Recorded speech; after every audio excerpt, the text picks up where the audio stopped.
Hare Krishna, dear devotees and friends. We are thinking with Pandava lately that it will be very nice to get you to know some of our good friends in Mayapur. We know that Sadhu Sangha or association with devotees is one of the most important things in the practice of Krishna consciousness. So we are planning in a few interviews to let you know some of our good friends. And today we have our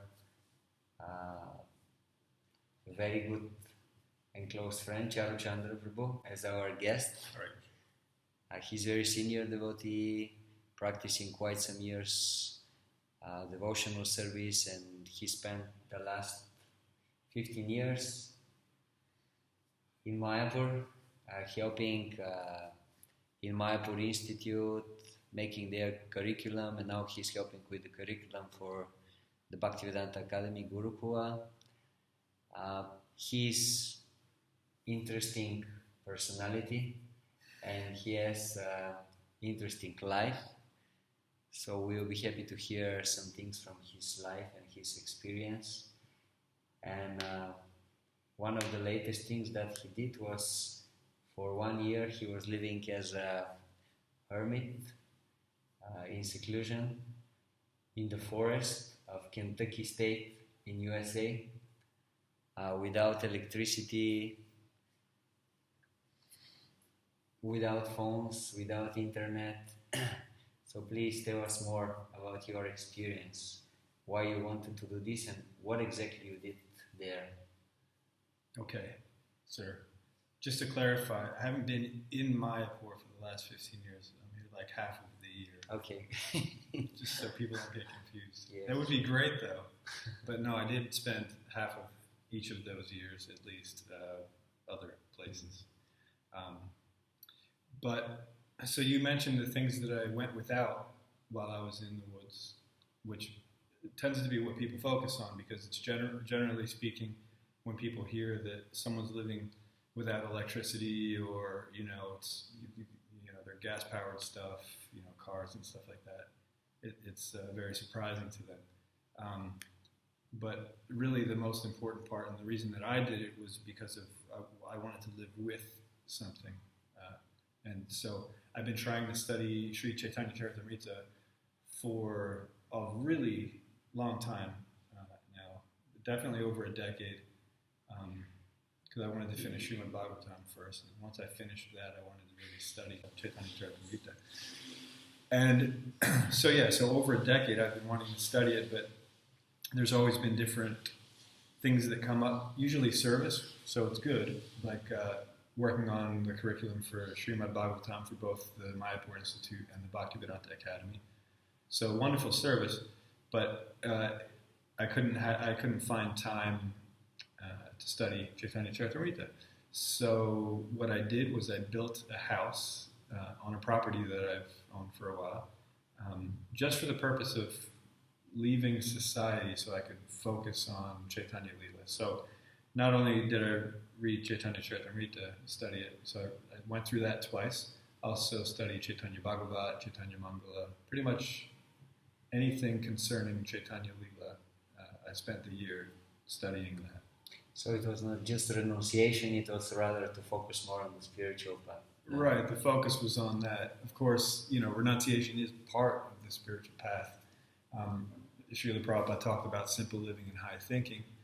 And, there's really something to that because the way most people live their lives now, it's very complex and there's a whole lot of distractions involved. So even though we have good intentions to do certain things, we have these things on a list that we really want to get done, but we hardly ever actually get to them. So good intentions aren't necessarily the ideal thing. A lot of times we have to figure out a way to make those intentions actually become something tangible. And so that's what I did. So I built a house in the woods so I could spend a year without those distractions. So what does it mean to build a house? Is it easy? How much time it takes? Well, You had some help? it can be easy, it can be difficult. I had a little bit of help, especially in the beginning stages with some of the heavier lifting. And then toward the end, I also had a little bit of help when my parents came to visit. But building a house, it can take a long time. It can take a short time. The house that I built is very simple, and I incorporated it into the landscape of the property. So the property I live on, it's mostly mountains, and there's a nice creek that flows through. There's waterfalls nearby. And there's a lot of sheer cliff walls, and then there's also a lot of rock overhangs. So you can kind of, if it's raining out, you can kind of just hang out underneath them and, you're safe. Nature. Yeah, you're good. You're out of the rain at least. Yeah. And so I just took one of those rock overhangs that were there, which is really close to one of the waterfalls. It's a nice area to be in. And then I built a wall from the back wall, and it's sort of like horseshoe shaped, and it goes back to the back wall again. So all that space inside of there is now my house. So the roof was essentially already there. And so there are, it has windows and doors and, nice solid floor and, stuff like that. And it looks Everything by stone? Yeah, mostly made out of stone, which was all there on the property. I didn't have to get it from anywhere else. And the mortar that I used to put the stone together was made mostly out of, so it's all of the sand that was there. Since it's sandstone and it breaks down, there's a lot of sand that's just available. So sand mixed with Portland cement, which I actually had to buy, but it's a very small amount. So every 3 parts of sand, there's only 1 part of Portland cement, and then you add water, which I also got from the waterfall. So that's the stone part. There's also wood parts, and that's also locally sourced. Most of the wood came directly from the property that I live on, and a neighbor helped me mill some of it. I milled some of it by hand on my own, and then for one of the stages, so there's, like I mentioned, there's windows and doors, and it kind of looks like a hobbit house because the windows and doors are mostly round. The one door is rectangular, but the entry door is round, and then there's a big 6 foot, it's 2 meters window, round window, circular. And so the wood for that, for the outside of it, the inside of it's local, the shape. The outside of it, where I had to make the circle part, I needed a very specific size wood. And the fellow who was helping me mill the wood, he wasn't available, so I had to get from another sawmill. It's less than 30 miles away, so it's still local. So pretty much everything, 90% of it was from the property itself, and the rest of it was at least local, or like the hardware and stuff like that I had to get from a store, but otherwise it's mostly made out of stuff right there on the property. Yeah, I saw pictures of the house. It looks like a hobbit house. It does. From the movie Lord of the Rings. That's right. And the window is very beautiful. Yes. With this tilak Yeah. signs. Is it easy like to live without electricity, without internet? What is the advantage and disadvantage of such a lifestyle? Okay, so for me it was all advantage. As I mentioned earlier, the way life is right now, there's a whole lot of distractions going on, and it keeps us from doing what we want to do. And so for me, being away from electricity was just all good. There was no bad part about it. There was no point during that time, that whole year, that I wished that I had electricity. Not one bit. Now, nothing is inherently good or bad. It depends on the consciousness that you use it with. So electricity isn't bad. It comes from Krishna. Krishna is energy. And similarly, the internet, for example, is not inherently bad. But what we tend to see that what most people use it for is just for a distraction. So while it can be used for good, you can go online and look up quotes from Srila Prabhupada to, write a thesis and preach Krishna consciousness. But we tend to spend more time, talking about our favorite TV shows or taking pictures of our lunch, than actually preaching Krishna consciousness. So if we're using it the right way, it's good. But if we're not, then we're just wasting our time. So a lot of my service actually, it requires me to use electricity because I help develop curriculum for 2 different schools, the 2 that we just mentioned before. Computer.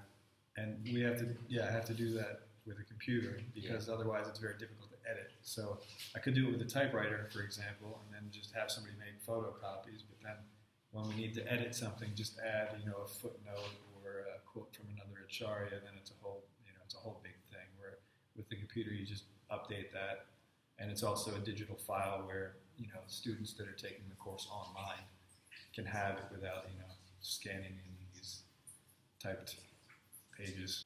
So since my service requires me to use electricity, I use it when I need to, but when I don't need to, I prefer to live without it. And then for this particular circumstance, since I needed to study Sri Chaitanya Charitamrita before, writing a study guide on it, obviously, you want to be familiar with the whole work before you start developing a study guide for it.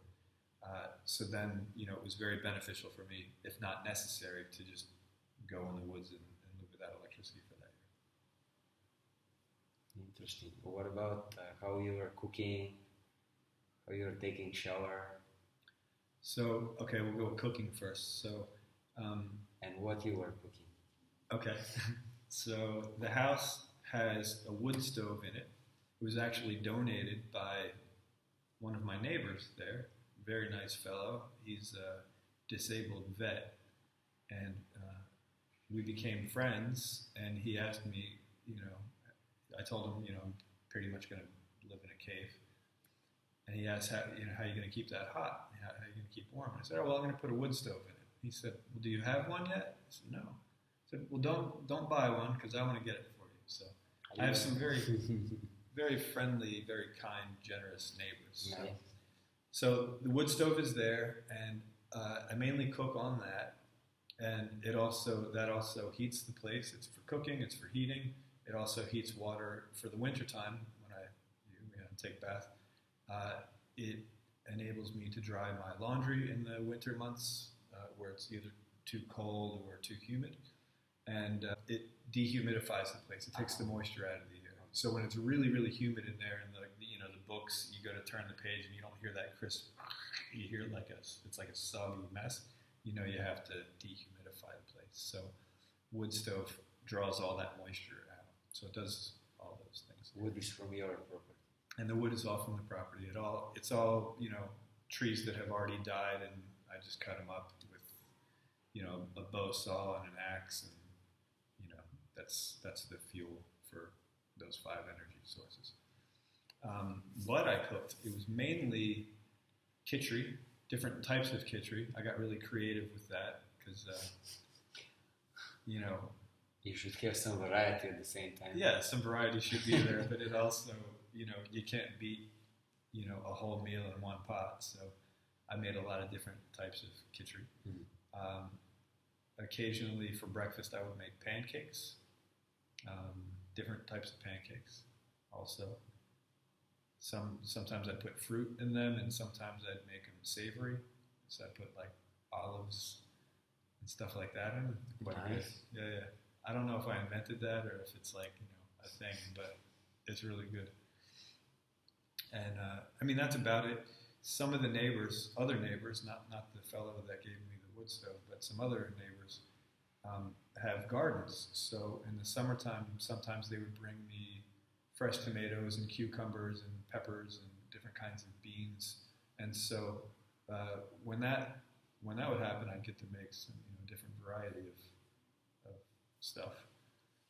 So for those summer months, you are not producing something on your own, like vegetables? Not yet. So I planted some fruit trees, but they haven't fructified yet. They will in the future. But for this year, my main purpose was to study. So that way, I figured instead of putting the effort forth to make a garden, maintain it, and harvest it and all that, it'd be better if I just focused on study. But in the future, I will do that. So what about the bathing part? Oh, the bathing part. So most of the year, I'd say at least 3/4 of the year, I was able to bathe in the waterfall that's there. So it's just a short walk from my house down to the waterfall. And the water's very powerful most of the time, so you can get in and out really quickly without having to, stay under a trickle trying to, rinse everything off. It's quite quick. You just get in and get out. So even when the weather is cooler, it wasn't a big deal, but that other time of year, that 1/4 part of the year where it was too cold, then I would heat water on the wood stove inside, and so I have a sink in my house, in the Hobbit house. I'll tell you actually how I got the water in a moment, but there's a sink there, and so after I would heat the water on the stove, first, I'd wash my upper body just leaning over the sink, and then I'd kind of get up on top and wash the rest of me. It's adventure. Yeah, you got to kind of be flexible, but it does the trick. Instead of going outside where the air temperature is definitely way cold, so you don't want to try to do it. So on those, I guess it was maybe 2.5 months. I just did that. Otherwise, outside in the waterfall. Okay. So the water, since I mentioned that, when I started to build the house, so as I mentioned, there was a rock overhang, and I built a wall around. And so when you build a stone wall, you can't just build it on top of the ground. You have to dig into the ground a bit. It's a footer. Mm. So essentially, I had to dig a trench that was the shape of the wall, a few feet down. And so I dug that trench, and then while I was building the house, it took 7 months to build, by the way, I was living in a tent, which was underneath another rock overhang, about 300 feet away. And so the night after I dug the trench, it rained, and which is, shouldn't be a problem because it's still underneath the rock overhang, so no problem. But in the morning, I went down to work on the house again, and I noticed that the whole trench was like full of, I didn't have a little water, and it was full of water, right? And the rest of the ground wasn't wet inside of that, on the inside part of the trench. So at first I was really concerned because I thought, oh, well, this is going to be a problem because obviously I'm building a house here, and if every time it rains, it's full with water. It's going to be full of water. That's an issue. So, it was like a oh no moment, right?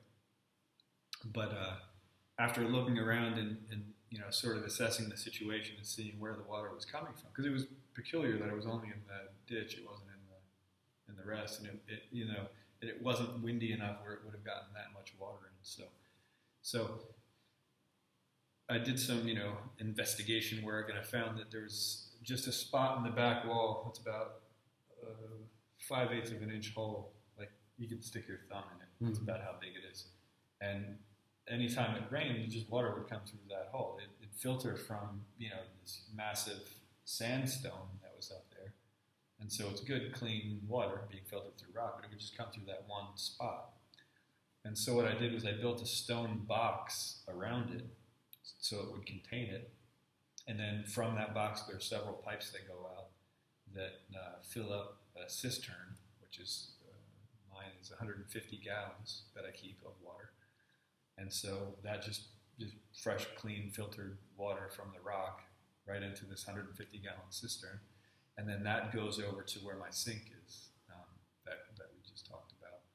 And so the whole time I was there, since it was a very wet year, it's not always a wet year there in Kentucky, but the year I was living there, it was quite wet. It rained almost every week.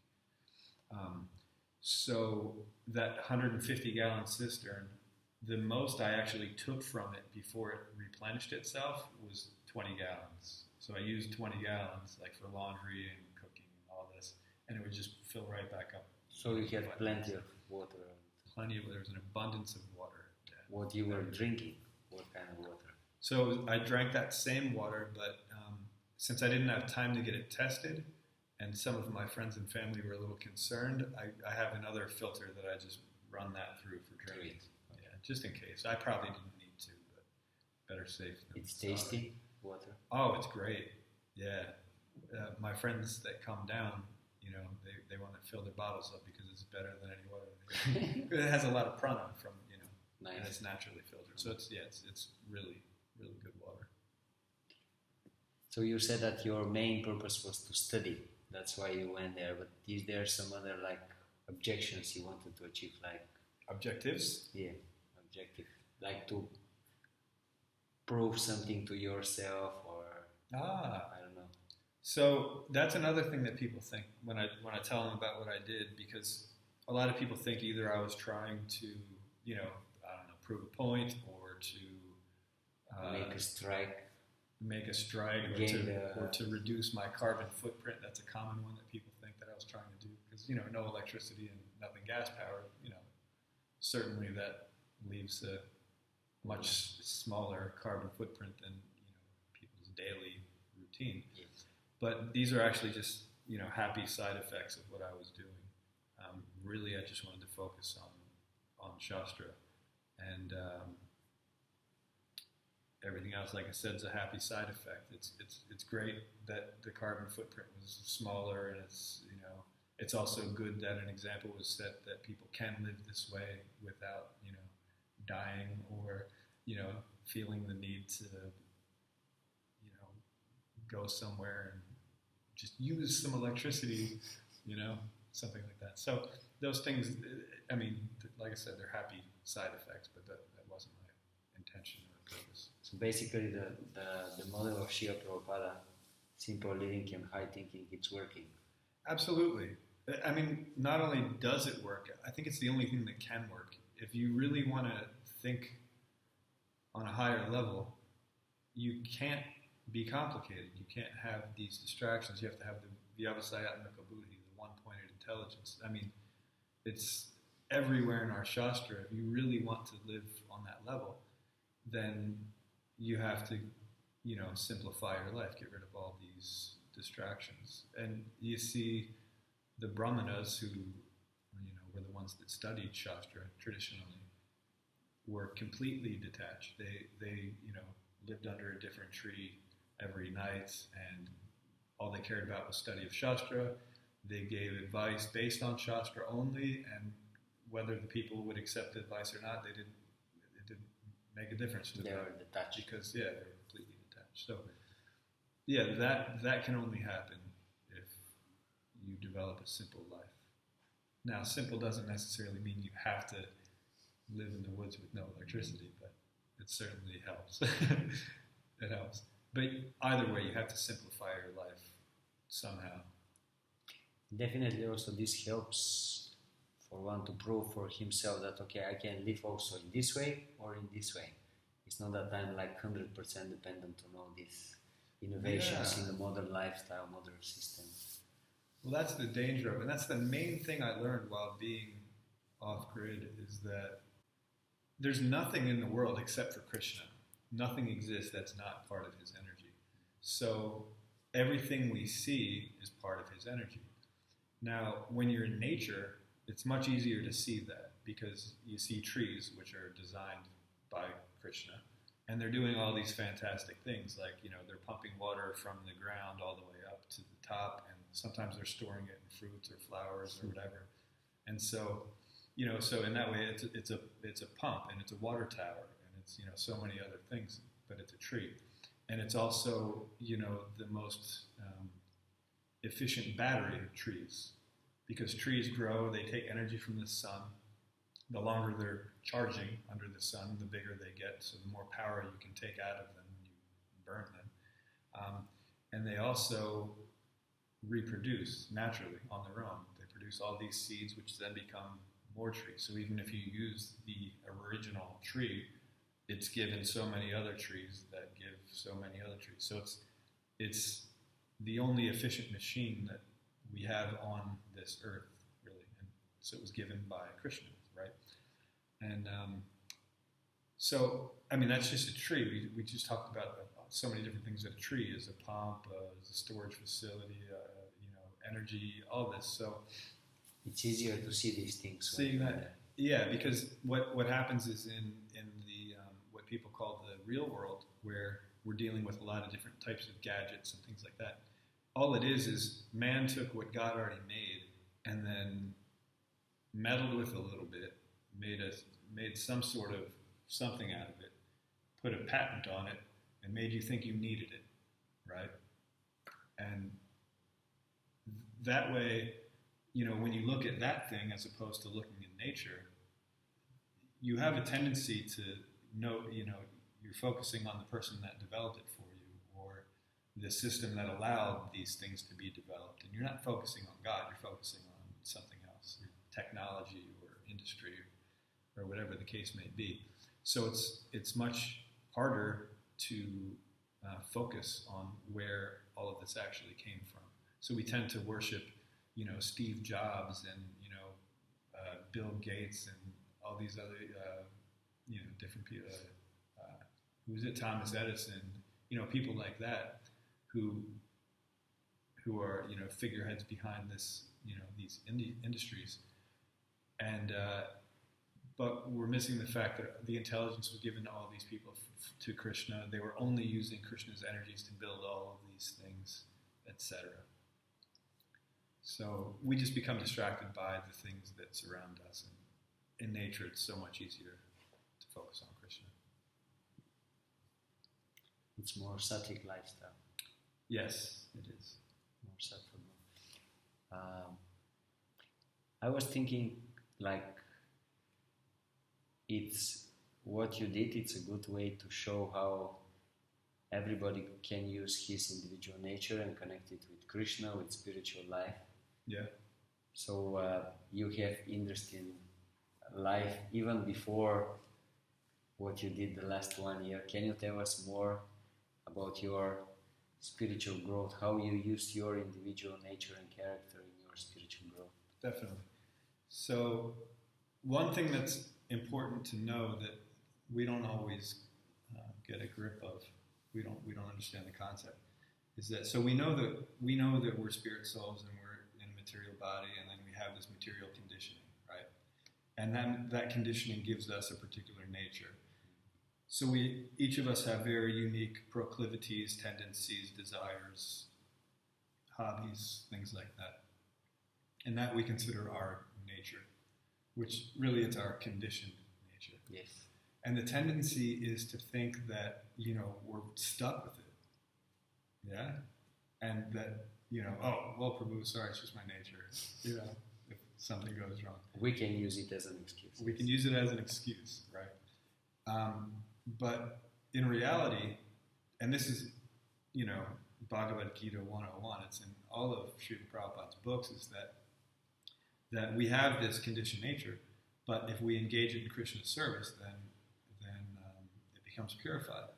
And what that means, it doesn't mean that as long as we're, saying that we're doing something for Krishna, then we don't have karma. That's not what it means. What it means is if you actually do it for Krishna, the purification means that it takes the attachment away from us. So we have all these, the material conditioning we have is just a bunch of different layers of the material modes of nature, goodness, passion, and ignorance, in a very unique way for each of us. Mm-hmm. And so when we use something instead of for our own selfish purposes, if we use them for Krishna's purpose, then the attachment to that thing, whatever we're engaging, actually dissolves. So when that happens, we can either continue to do that activity because it's a service to Krishna, or we can stop doing that activity and do something else for Krishna. And then it's no longer something that we feel we need to do, because we don't really need to do any of these things. We just feel we need to because it's our conditioned nature. So the most important thing is that since we're spirit soul, matter can't control us. Spirit always trumps matter. So when people say that, sorry, it's my nature is just taking me, that's actually an excuse, because we've chosen to hide behind our nature. It's not that the nature has power over us on its own. The only reason it has power over us is because we've chosen to live independently from Krishna and hide behind this nature. We wanted it to happen. That's right. We did. And so to blame nature is it's not the way to go. Then we're just avoiding blame. It's actually our fault. And we can change our nature. So you mentioned that I had, throughout the years I had different nature. So when you met me, I had a different nature than the nature that I have now. So years ago, this was at least 15 years long ago. ago. At least 15 years ago, I was a race car driver. That was one of the things in my life that I just felt that I needed to do. It was part of my conditioned nature. I understood very well how the cars worked, how to tune them and how to drive them in a very specific way, and I was attracted to the idea of practicing and becoming better, and like this. It was part of my conditioned nature. I wanted to do it, and so I did it. And as the Gita instructs us, I tried to dovetail that in Krishna service. And I did that in 3 different ways. Oh, first, I should mention that while I was a race car driver, I was very, very good at it. So I heard so. There's a small class that I was in. It's a stock turbo Volkswagen, which is a very small class. But there's a lot of people that are focusing on that particular class. And so I became the fastest driver in that class. And so much so that it was almost beyond logic. People would crunch numbers, mathematicians, and they'd say, well, this engine puts out this many horsepower and this much torque, so under an ideal circumstance, you can only get these numbers, right? Yes. But I beat those numbers where nobody else could, and I did them by a pretty big amount of time. I mean, it's a half a second, but that's a big amount of time when you're talking about drag racing. Mm-hmm. So some people were even thinking I was cheating, right? Or somehow I had nitrous oxide or something. Something was going on. I was lying about the size of the turbo. Something was going on. But so when people would ask me, how is it possible that you've done this where nobody else could? And so I, and also my friends, anytime someone would ask this, would say, oh, well, that's because he races for Vishnu or for Krishna, depending on who they asked. I'd say for Krishna, they'd say for Vishnu. Mm-hmm. And so that was the first way of dovetailing. So people saw that, okay, there's something exceptional going on here that's otherwise unfathomable. And what's the reason? And then always the answer, no matter who they asked, would say, oh, it's from Krishna. Right? So that's one way. The second way that I used it in Krishna service is, since I was very good at what I did, when I would enter events, I would always win. And so winning meant that you got a check, you got some money out of it, right? And so that money I would always make sure went to Krishna service. Either I would donate it to my guru, or I would use it for a particular project, but I wouldn't use it to take the boys out for a celebratory meal or something like that. It was for Krishna. Yes. So that's the second way. That's a little less subtle. So until here, you were doing the activity for Krishna, the result was going for Krishna, and also you were saying that it is for Krishna. Right. And then, so the most important aspect to me that I was dovetailing in Krishna service, and this was more of an internal thing than an external thing, was that, so while you're racing, and the particular racing I did was called drag racing. So you start out at a still, you're just parked, mm-hmm. And when this light comes on, you drive. It's just a straight line for a quarter mile, and you see how quickly you can get there. And so it seems very simple. It's just, you don't even have to turn. It's like, why is that even considered racing? Some people don't consider it to be racing. But the great thing about drag racing is, since it is such a simple thing, it's just there it is from here to here. you know, it's easier to figure out which factors contribute to your final result. So, for example, a lot of things are measured when you drag race. The first thing that's measured is from the time that light goes on to tell you can go till the time you leave the starting line. That's called a reaction time. So that's measured. And then when you get 60 feet away from the starting line, it tells you how long it took you to get there. And then several other checkpoints along the way before you get to the quarter mile. It tells you how long it took you to get there and how fast you were going. And these things are calculated to the 0.001 second. So it's very, very precise the timing. So, and since it's just a straight line, all of the different things that you do, you know, your shift points, the method in which you launch, or the different very subtle tunings that you do to your car, each of those things makes a big difference in your final time, right? And so if you're consistent in driving, you can play around with those little factors, the shift points and the launch techniques and the small mechanical adjustments that you can make to your car to see which things are actually, working and which things aren't. And so for me, what I would do is I used that to enhance my japa, my chanting, because I figured if each of these little things which seem insignificant, whether you're shifting here, or which method you use, all these little things seem, it's like not a big deal, it's insignificant. Or one thing mechanically that we used to do is we'd put ice on the intake manifold. And when you did that, the air's cooler, which means it's more dense, which means it makes more of an explosion when it gets into the engine. So it gives you more power, right?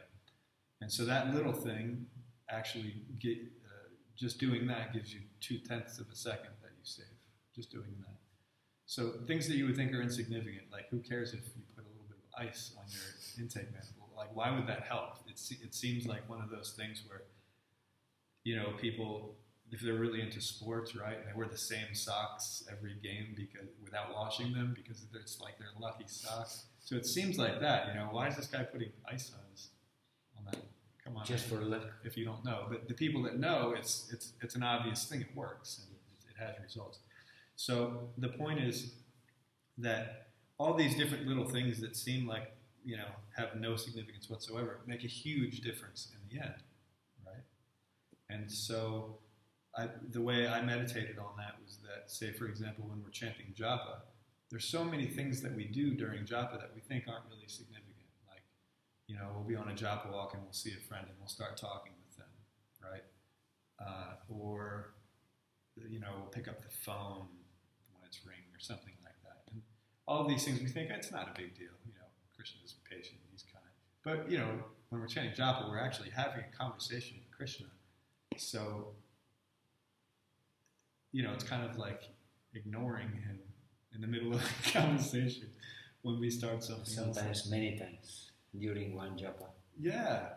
Yes. So, but that happens. So, since I was using that meditation from this whole drag racing thing to chanting japa, I became much more conscious of how I chanted my japa, and also how I did most of my devotional service. I became more conscious, of all the different things that usually seem insignificant to people. Like, for example, devotees tend to, we don't wear our shoes inside a building, inside a house. So, you take your shoes off before you walk in. And generally there's a shelf, right, where people should put their shoes. Yes. But I've noticed everywhere I've gone in the world, I've traveled a lot of different places, that even though there's those shelves there, people don't put them there mostly.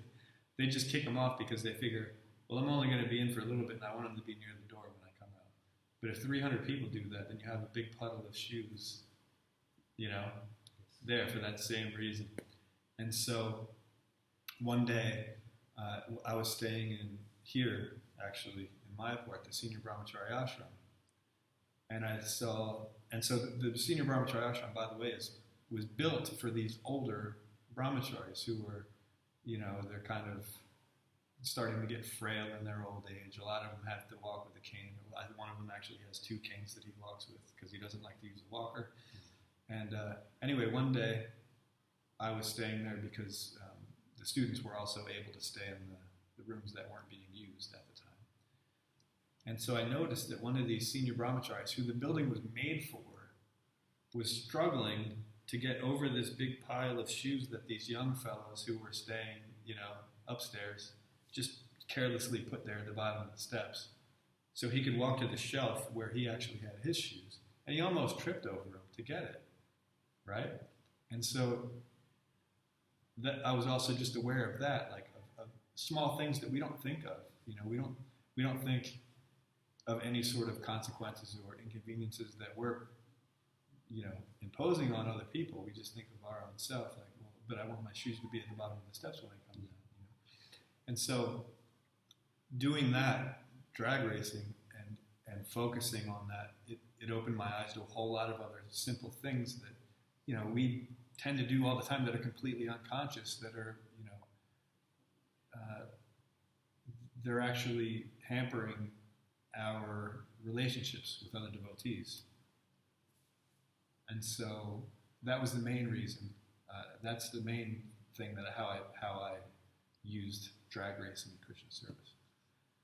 So the result of that was that since I successfully engaged both the activity, the fruits of the activity, and I also used it as a preaching tool to let others know that the whole potency was coming from Krishna, then the desire became purified and I no longer needed to do it.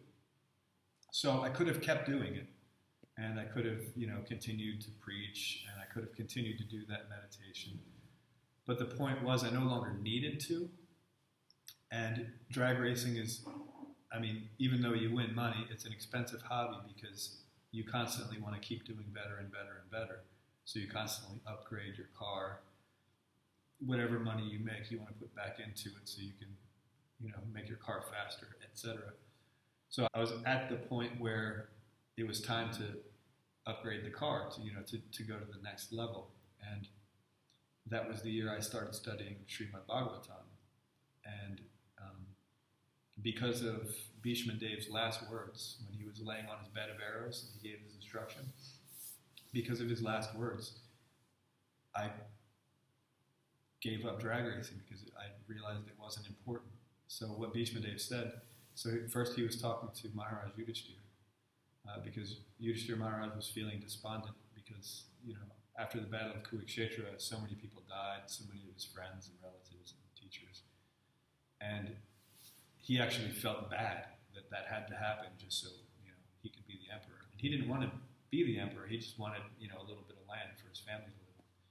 But the Kurus didn't want to give him that. So anyway, it had to happen. It was Krishna's plan, obviously, so it had to happen. So even Krishna couldn't satisfy Yudhishthira when he was feeling sad like this. So Krishna took him to Bhishma Dev.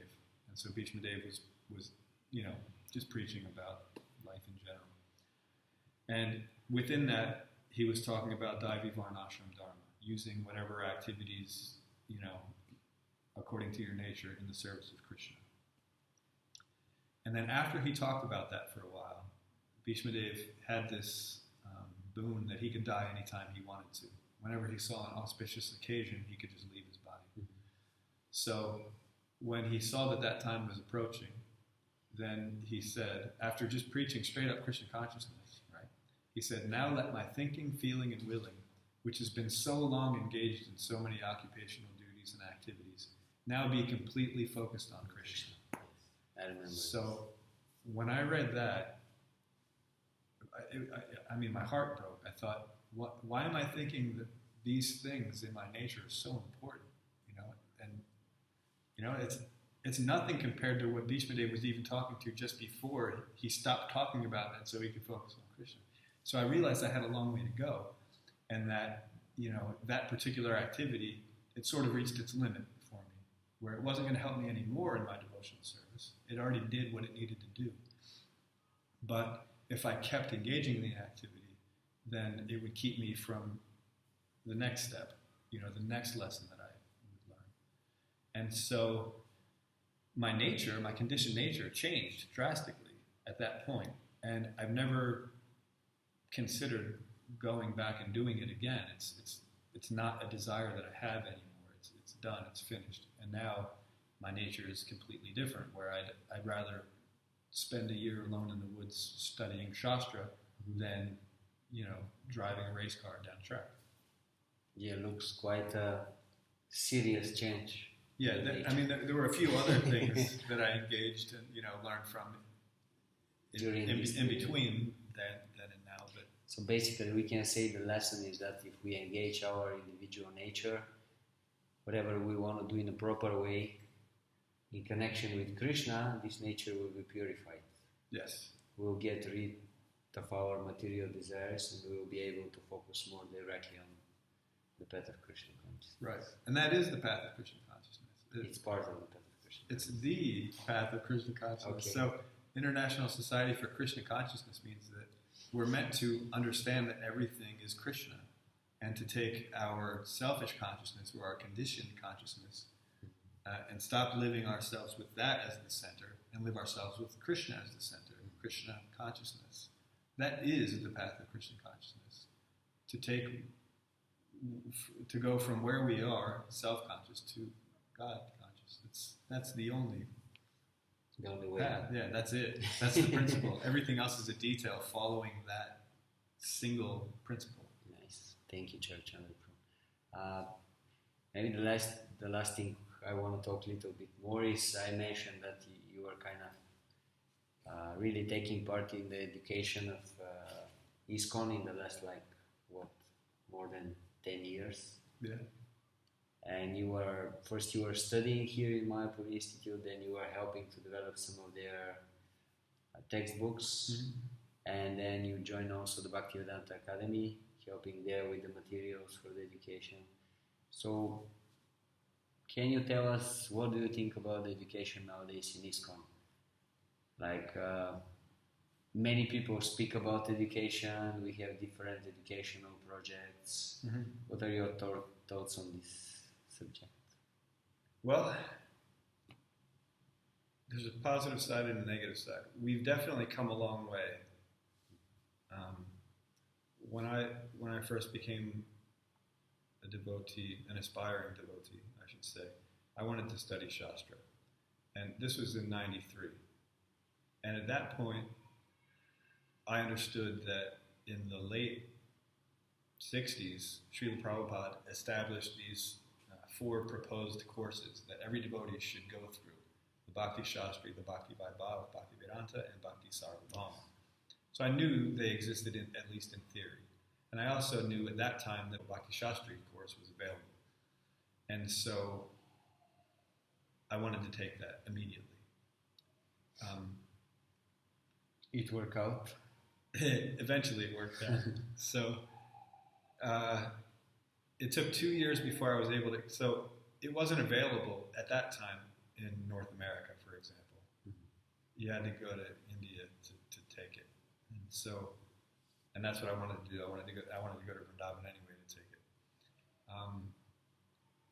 But there's various services that always have to be done, and so I just wasn't able to go for a while.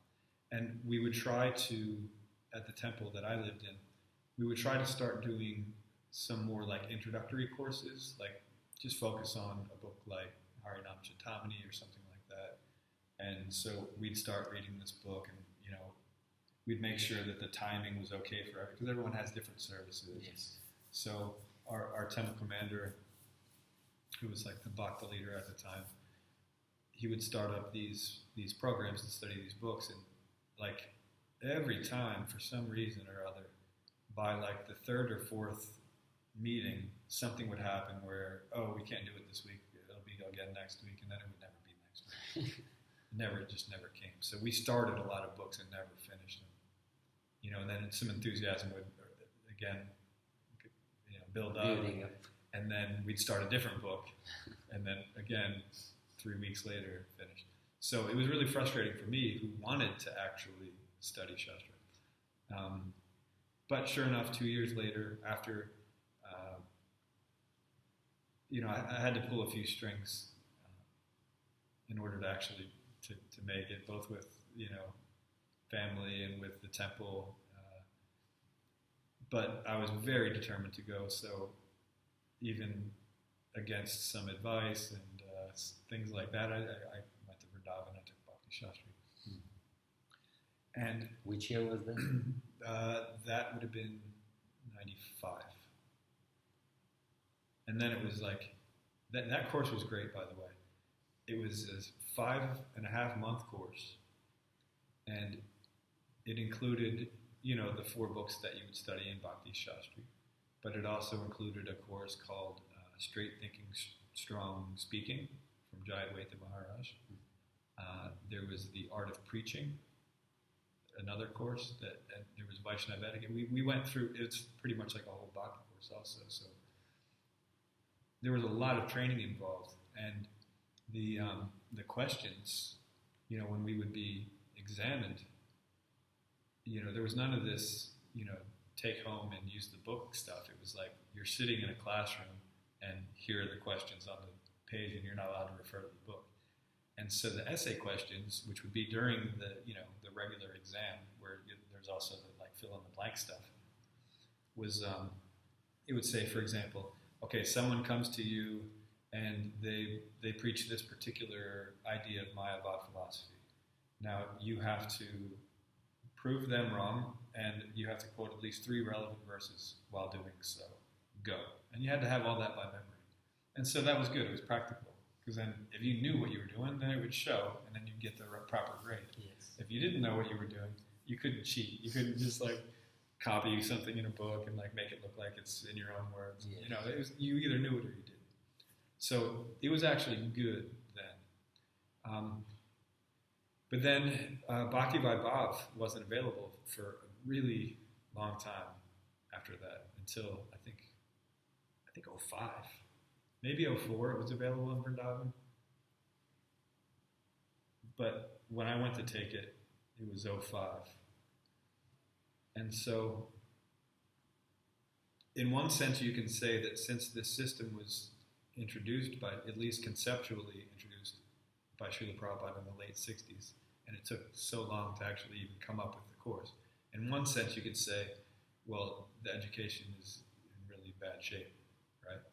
But in another sense, it's kind of like, it's better this than nothing. It's getting somewhere. Yes, something. So anyway, when the course was finally available, I was meant to take the course, like I said, in Vrindavan, and at the very last minute, I already had my plane ticket and everything. At the very last minute, I was told from the authorities in Vrindavan that they were canceling the course because there weren't enough devotees to take it, which completely devastated me because I was, working so hard to get back to waiting 10 years study. to get the course, and then the course is not happening. And but luckily the course was happening in Mayapur, and so they said, "You just go to Mayapur, don't worry about it." Okay, and I ended up showing up late because the course started earlier than the one in Vrindavan was supposed to. But anyway, I got here to Mayapur and took the course. So by the time I got to the end of Bhakti Vaibhav, then there were no more courses, and you were actually one class behind in Bhakti Vaibhav. So yes. The very first graduation for Bhakti Vaibhav, it was actually together because when I finished, they didn't standardize the degree yet, and it was. You had to wait for 1 year. Yeah, and it was Madhai Prabhu, who has now left his body, and me from my class. And then it was you and was it Ram Govinda Swami yes. from your class. Yes. And so we all graduated together. There were 4 Bhakti Vaibhavis. And what year was that? It took a while before they got the... Yeah, no, maybe 2008, 9. Okay. Like that. So 2008 or 9, and then there were 4, right? And at that point, there was no Bhakti Vedanta. But since I got attached to studying Srimad Bhagavatam, I would just keep coming back to Mayapur every year. And I'd start writing my own curriculum because my idea was to, in America, have an institute for Shastric study. So I thought, well, I'll just, make the studies no here. one's doing it, I'm just going to do it myself. So just on my own, I started writing curriculum for the Bhaktivedanta from 7 through 12 of Srimad Bhagavatam. And maybe like 3 or 4 years in, and I offered it to them at first, and they said, "Oh, it's okay. We have somebody that's working on it." I said, "Okay, no problem. I'm doing it on my own anyway." So then, about 3 or 4 years in, Bhakti Brihat Bhagavat Maharaj, he was staying next to me in the room in Senior Brahmachari Ashram, and he said, "What are you doing? Because I've seen you here like every year. Are you studying like Bhakti by Bhav?" And I said, "Oh no, actually, I finished Bhakti by Bhav. Now I'm making a curriculum for Bhakti Vedanta." He said, "Really? For who? Can we have it? Can we use it?" And I said, "Yeah, sure. I mean, as soon as it's done, you can have it, sure." And so that turned into the curriculum for Mayapur. Yeah, that's what they use. That we took. You got to take that. I didn't take it because I was working on something else by that time. But you are part of the teachers, though. That's right. I did. I did some of the units. Yes. So that was fun. And so as soon as I finished writing that curriculum, which of them I ended up using, then Pandava Prabhu, our dear friend, asked me if I could help with the Bhaktivedanta Academy and their handbooks for the study guides for Srimad Bhagavatam. And so I said, yeah. You already had some experience on Bhagavatam. Right, yeah, I had some experience, and I actually really liked the format and style that Bhaktivedanta Swami uses when he teaches. Because he has his crowd there, and he actually pays attention to whether or not you understand. So if you have a blank look on your face, he understands, okay, this particular fellow, either he ate too much lunch and he's falling asleep, or he doesn't understand. So then he'll try to say the same point in a different way that's more relatable to that particular person. And then he remembers which kind of examples each devotee can relate to. So one time, for example, this was when the classes were at the boys group, and he was trying to he saw that somebody was confused, and he was trying to give them an example that they'd catch. And it actually took 3 or 4 different tries to find one that actually caught with that particular person. And then as soon as he found it, and they said, "Oh, okay, now I understand." Then he remembered, okay, so for this particular person, it's this he kind of example. this. Always, right? And so not only is he conscious of whether or not you're understanding the point, but he's also aware of your particular needs. So then in the future, if you have some confusion, he can clear it up in a matter of moments. And that's the traditional teaching methodology. That's how teaching is meant to be. The way we were brought up in, the modern education system, it's a very different system. It's like the teacher does what they're doing, and if you don't understand it, it's your fault, And that's not the Vedic system. So it was refreshing to see someone actually doing education properly. And I come from an education background. I went to college to be a math teacher. And so I always appreciated, a teacher who actually adjusted according to their students' needs. And so when I was asked to help with that curriculum, I jumped at it. I said, "Yeah, let's do it." And so then I did that for several years. And still you're doing it. And now I'm doing it for Chaitanya Charitamrita. Yeah. So yeah, it's working out. Sometimes devotees, they have kind of conversations on the point. Okay, we have the Western system of education, the Vedic system. Do we have to use only one of them, or we can use everything? Like you already mentioned, that one thing that you can see better in the Vedic education is the personal way of dealing with the students. Can you say something more about this? Yeah, so, different people have different learning styles. So if you're already comfortable with the Western model, then you can learn using that model. But either way, it's actually better. Even if you can learn using that model, it's better to learn the Vedic way because it's the way that Krishna presented. It's the way he came up with. So, anything that gets you closer to Krishna is good. But, the Vedic method not only focuses on, the memorization, it focuses on the application. And that's what the most important thing is, because you can know a lot, you can be full of sambandha, But unless you do something about it, you engage with, you do the abhideya, then you're not going to get to the goal. You're just going to be a guy that knows a lot. So whatever method helps you get to the goal, that's what you should take. So if something works, then use it. But you have to understand actually if it's working or not. You knowing 5,000 verses doesn't mean that it's working. If your life is changing, then it's working. And so for me, my life's changed a lot. You've noticed it. You've seen it. The things that I used to, be attached to, and the things that, I still have plenty of attachments, but since they've changed, it's clear that, there's a process is working. Progression. Yeah. So basically, the knowledge is not just meant to be a theoretical knowledge, it should become part of your life. You should put it into practice and should give some fruits. Yes. Otherwise, you're just kind of spinning your tires. You wouldn't say it's necessarily a waste of time, but it's certainly not the best use of time. Yes. And maybe you can become very proud from knowing all these verses and this. Yeah, you could. Hearing some titles. You could. Yeah, okay. Thank you, Carucandra Prabhu, for your time, for your realizations, and hope to see you again soon. Okay. In the Kingdom of Knowledge. Joy. Hare Thank you for having me. Hare Krishna. Hare Krishna.